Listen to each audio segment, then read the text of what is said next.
Alô, meu caro aluno telespectador. Estamos começando hoje a primeira de 7 aulas sobre o tema dissertação. É fácil.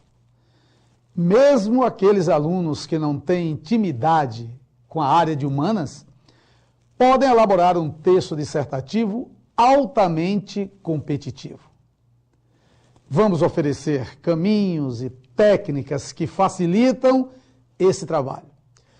Ao lado disso, você precisa assistir aos noticiários, ler jornais, revistas e coisas tais, porque ninguém escreve sobre o que não entende. Vamos passar para você agora o elemento básico da dissertação, a estrutura dissertativa. Assim como um edifício se apoia na sua fundação, o texto dissertativo se apoia na sua estrutura que você vai conhecer agora. A estrutura da dissertação é assim estabelecida.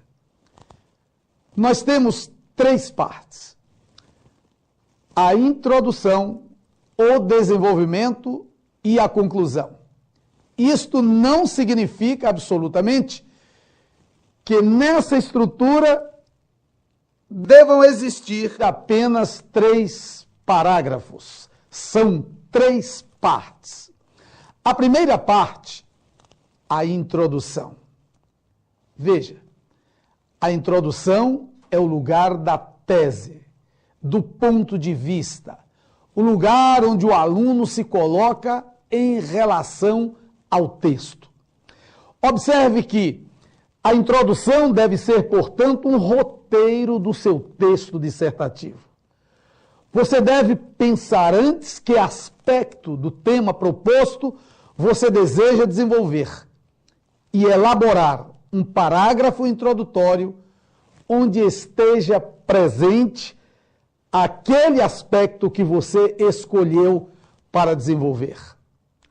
Tecnicamente, ela deve ter um parágrafo. Deve ter de 5 a 8 linhas.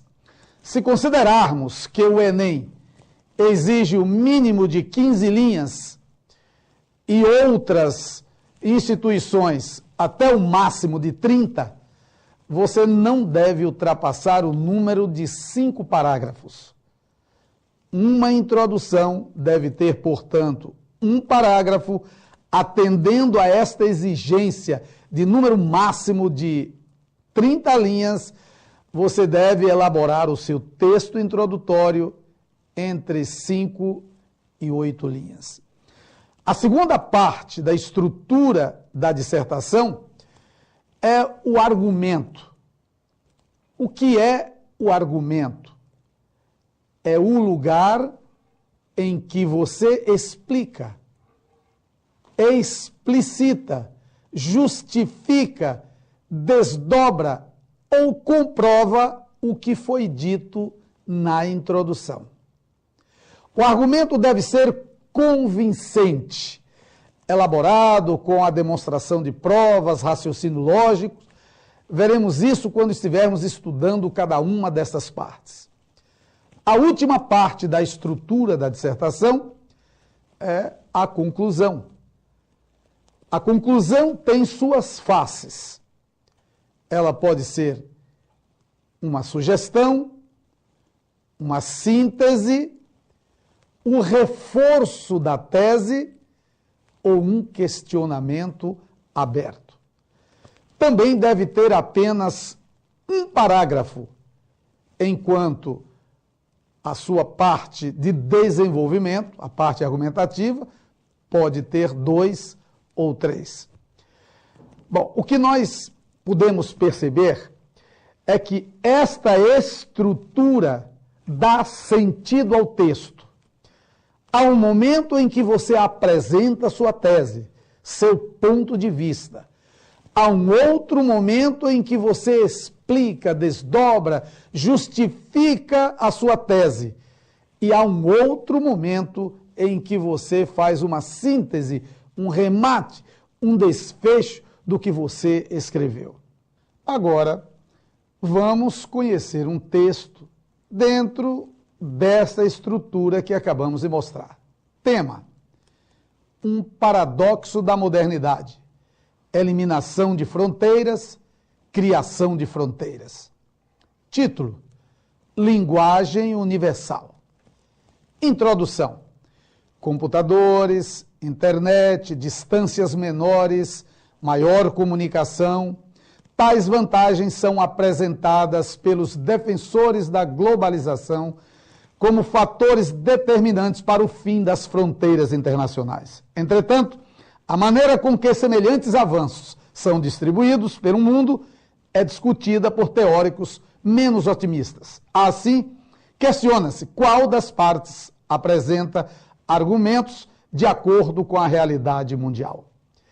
Observe que o autor do texto coloca aí na introdução o que ele quer discutir. Mostra que a globalização é polêmica e há pelo menos dois caminhos, duas vertentes de abordagem sobre ela.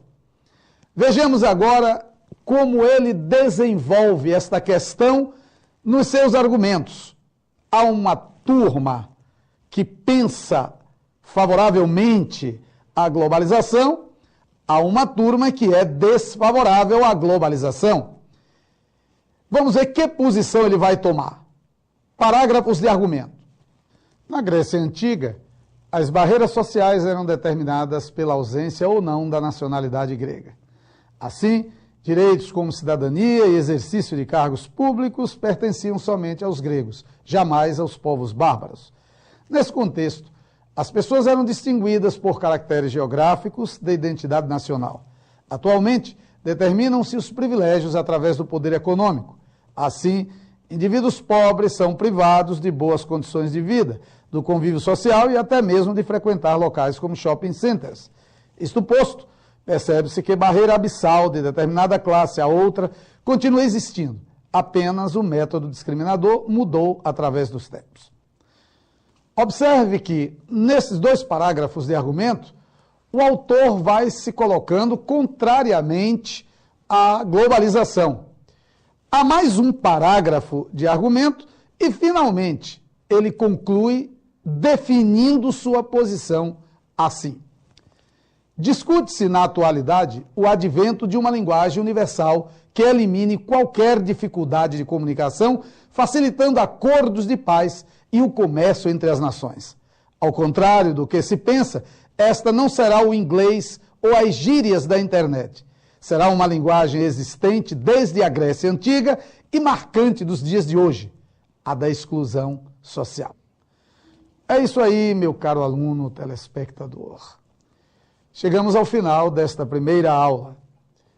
Pratique. É fácil. Mas lembre-se do que disse o professor J. Matoso Câmara no seu livro Manual de Redação e Expressão Oral e Escrita. Ninguém escreve sobre o que não entende. Por isso, adquira o hábito de assistir aos noticiários, de ler jornais, revistas, de confrontar suas ideias com as ideias dos seus colegas, criando dessa forma um pensamento crítico forte, capaz de atender à demanda dos textos que lhe serão colocados nos diversos exames aos quais você vai se submeter. Eu acredito em você. Sucesso e até a próxima aula.